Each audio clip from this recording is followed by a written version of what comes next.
have a bachelor's in English with a minor in Spanish and a master's degree in education with an emphasis on curriculum development.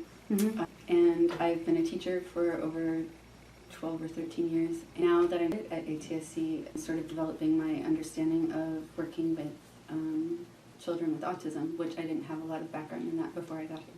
All of it fascinates me because I feel like I only have little, it's like a puzzle and I only have little pieces of it. And so it just seems like it would take, time to kind of develop all the things that you need to know. I find all of the children fascinating because they all have, they're all at a totally different place and they have different steps to go to get to their next level. And so it's like every student is completely different. I mean, which is how it really is for all students. I mean, all students are coming in at their own level. You have to consider their personal, individual background. The scariest thing for me is the thought that I could, the idea of doing something that could trigger a student, like that a student could be there and ready to learn and I could just, out of ignorance, do or say something that throws them out of that. Like that's a scary idea to me, and that's why I feel like I'm trying to gather pieces as fast as I can so that I do that as little as possible.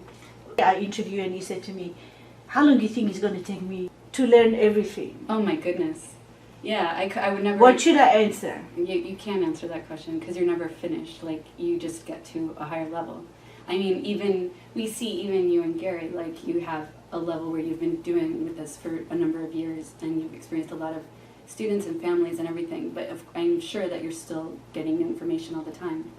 So it's like with the kids, like we're just all at a different level of understanding autism, just like they're at a different level of learning, whatever it is. With regular teaching, I can get to a point where I see, okay, the student is able to do this, and the next step is for them to learn to do this. The things that would work in my background don't apply in this situation.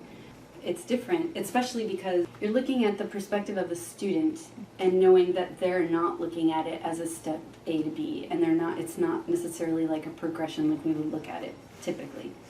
I do feel like I came from the dark side. I feel like in general education, it's a situation in which you can throw at the wall and see what sticks. You teach kids sounds and you teach them letters out of context. It's a lot more important that you kind of target where they're at more efficiently and like really figure out